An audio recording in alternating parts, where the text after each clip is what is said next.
खबर आपको देंगे। निगरां वफाकी काबीना का पहला इजलास खत्म हो गया है। निगरां वज़ीर-ए-आज़म ने वाज़ेह किया है कि मईशत की बहाली पहली तरजीह होगी। गैर जानिबदार, आज़ादाना और शफाफ इलेक्शन के लिए इलेक्शन कमीशन को मुकम्मल ताउन फराहम करेंगे। मज़ीद तफसीलात हासिल करेंगे डॉन न्यूज़ इस्लामाबाद के चीफ रिपोर्टर सनाउल्लाह खान से। सनाउल्लाह, बताइए इस हवाले से मज़ीद क्या खबरें हैं आपके पास?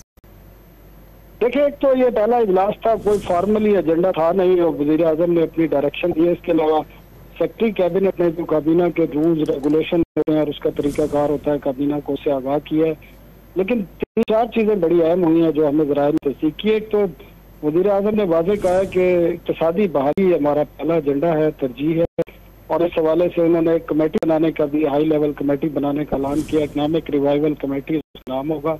वज़ीर-ए-आज़म ने इसको खुद हेड करेंगे, जबकि इकनॉमिक टीम के जो बाकी लोग हैं वो उसमें शामिल होंगे और तवक्को है कि उसका नोटिफिकेशन आज या कल जारी कर दिया जाएगा। इसके साथ उन्होंने जो निगरान हुकूमत का मैंडेट है उस पर बात की है। उन्होंने कहा है कि निगरान हुकूमत मुल्क में आम इंतखाबात आज़ाद, शफाफ और आज़ादाना बनने के लिए इलेक्शन कमीशन को मुकम्मल ताउन फराहम करेगी। और उन्होंने कहा कि वो पाकिस्तान में पहले शख्स होंगे जो वोट देने के लिए निकलेंगे और उनके साथ उनकी काबीना भी होगी।